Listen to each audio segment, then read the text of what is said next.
Melanin. So in this video, I wanted to take the time to explain a little bit about soul alchemy.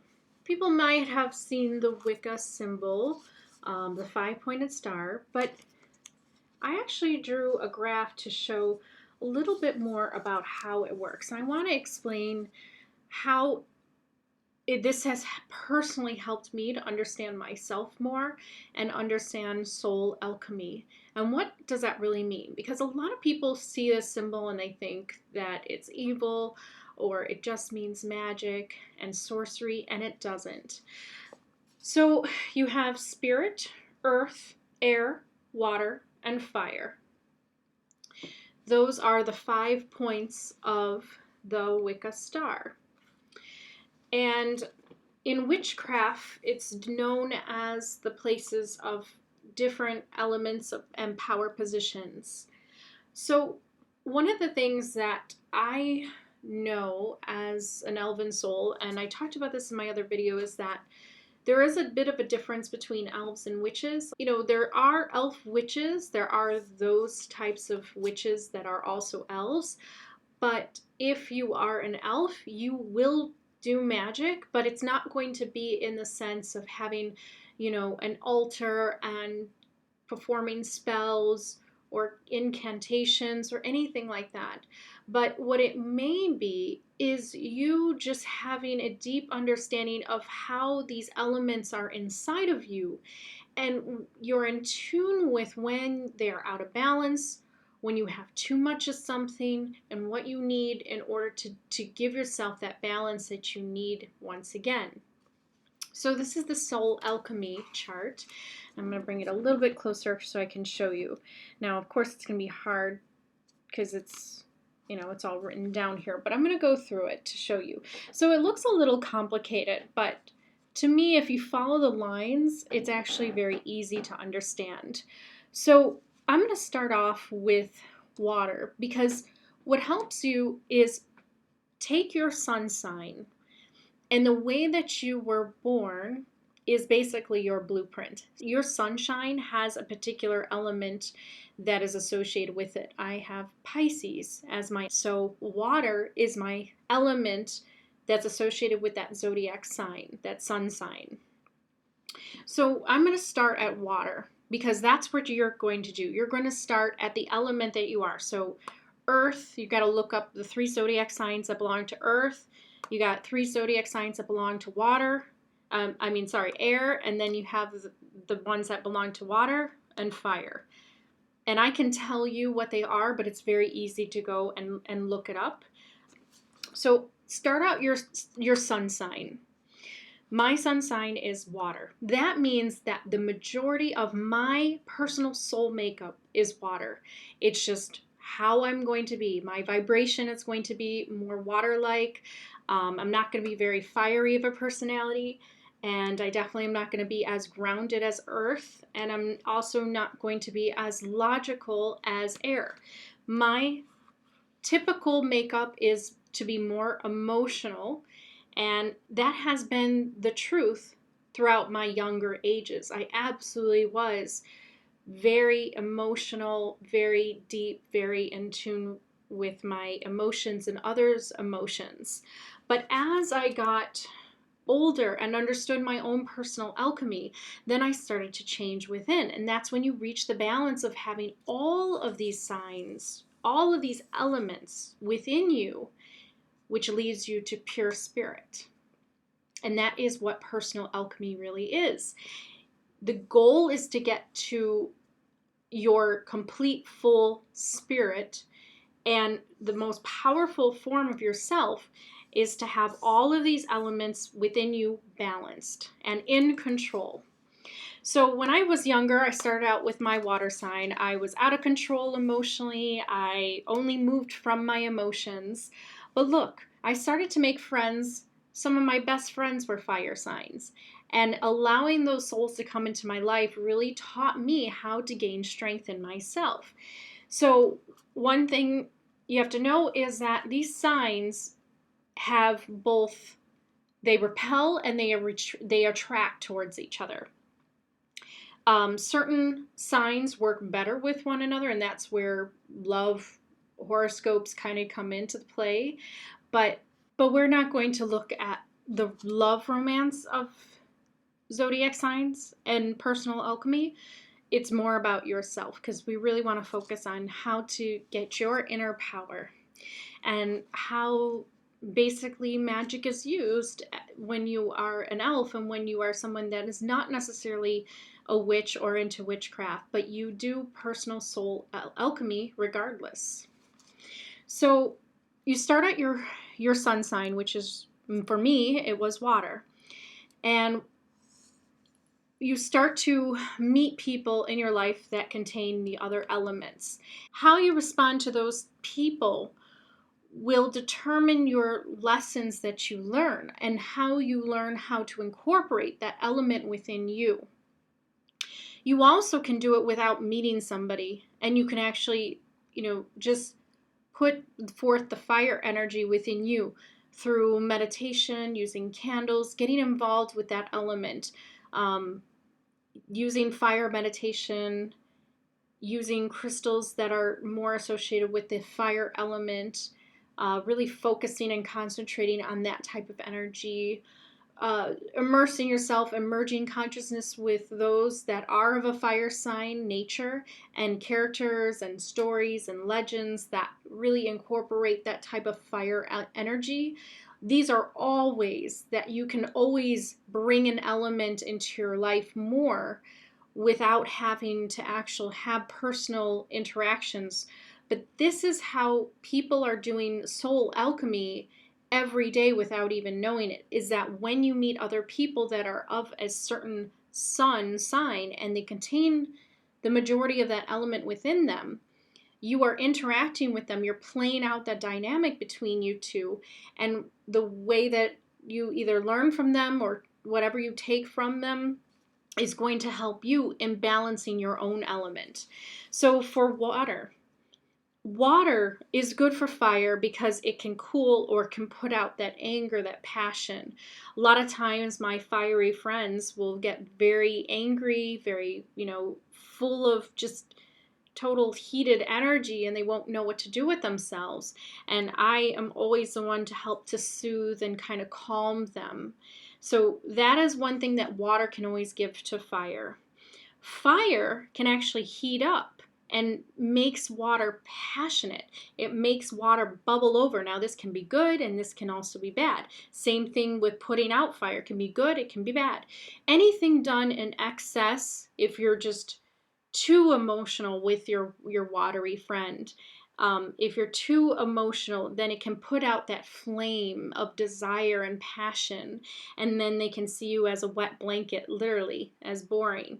And then if a person is too much fire and they interact with somebody who is of a water element, well, then that person is going to be seen as too rough, too volatile, too heated up, and that water element is not going to want to hang out with that person of that fire nature. So each element, each person of that element has a personal responsibility to control this, to not put out or cool down too much of the flame, and to not heat up and to boil too much of the water. And this goes also within a person as well.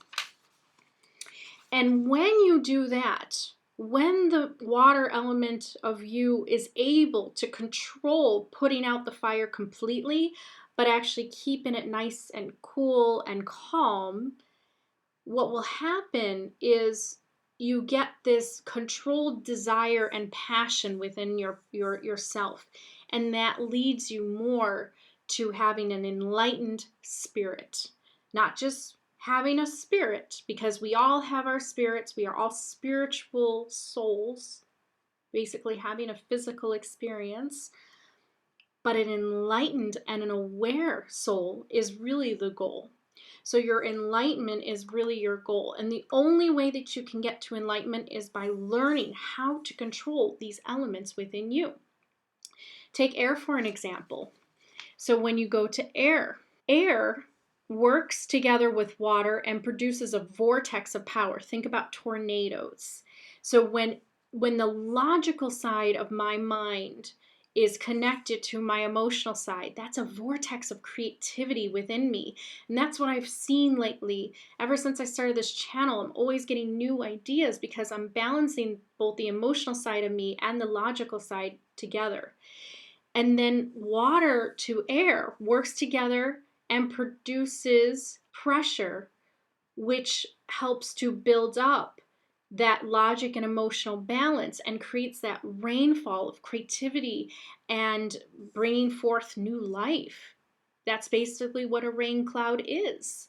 So using the knowledge of the elements together really helped to bring forth that cooperation and teamwork, not just with another person of another type of disposition than you, but with yourself. Because we all have these elements within us, but we are born with a particular element to work with, and how you learn how to balance it with the other elements within as well. Everybody is always going to be a little bit more of something else, and that's really what the zodiac signs are.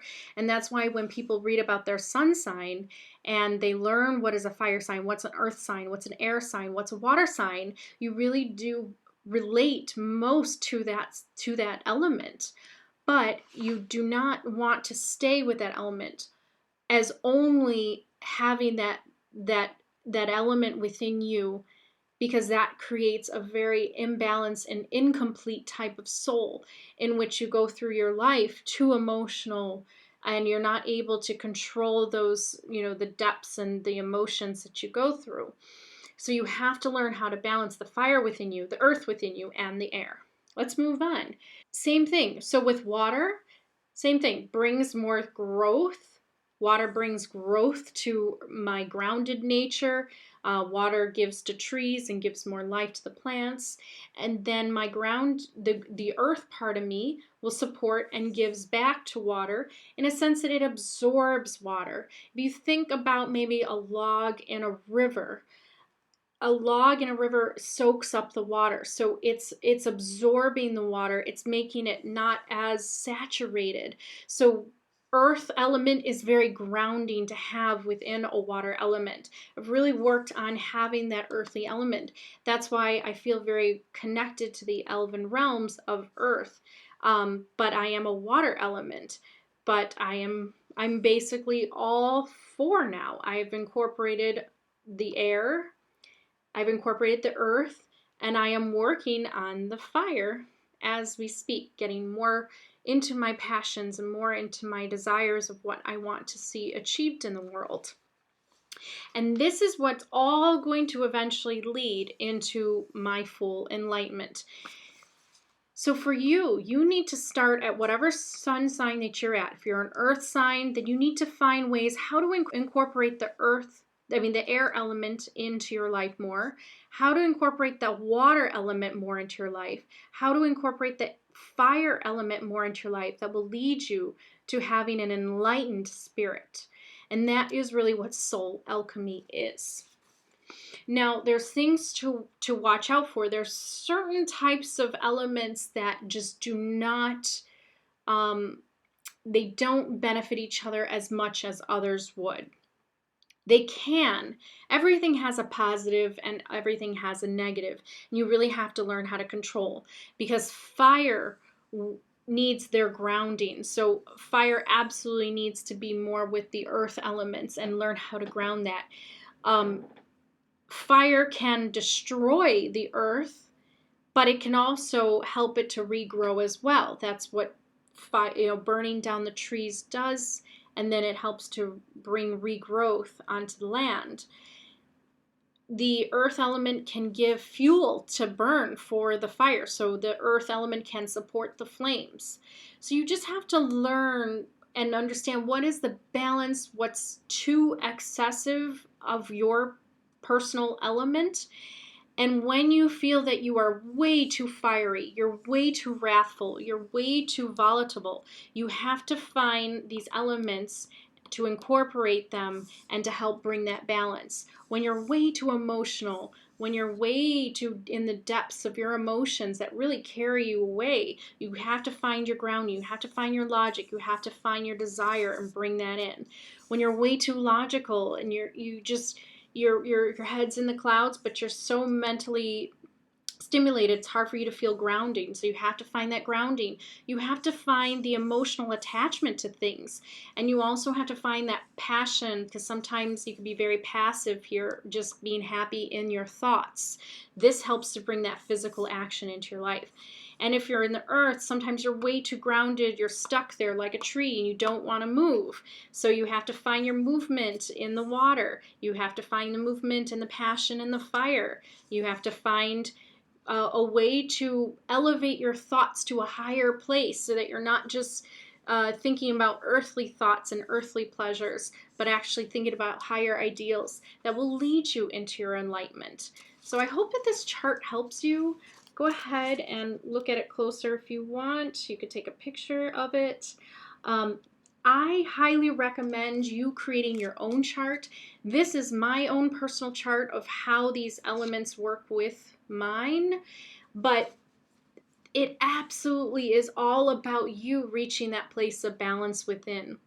And once you reach that place of balance within, that really is about you transforming that nickel or that iron within your heart into gold. Not that gold is always the best element, but in the sense of alchemy, it just means that. That's what it's always been. So there's a spiritual meaning behind the gold. But alchemy is really about you reaching your personal happiness. And if your goal is to be an enlightened soul and to really move forward on this journey, then this type of soul alchemy is going to help you. Knowing the elements within you and how to balance them out is key to your success on really reaching a higher aware state within. So I hope that this brings more clarity to the understanding about how the elements help you and how you can use it in order to transform yourself into a better person and into a more fulfilled soul. So Hannah Lee for watching, and I hope to see you on the next video.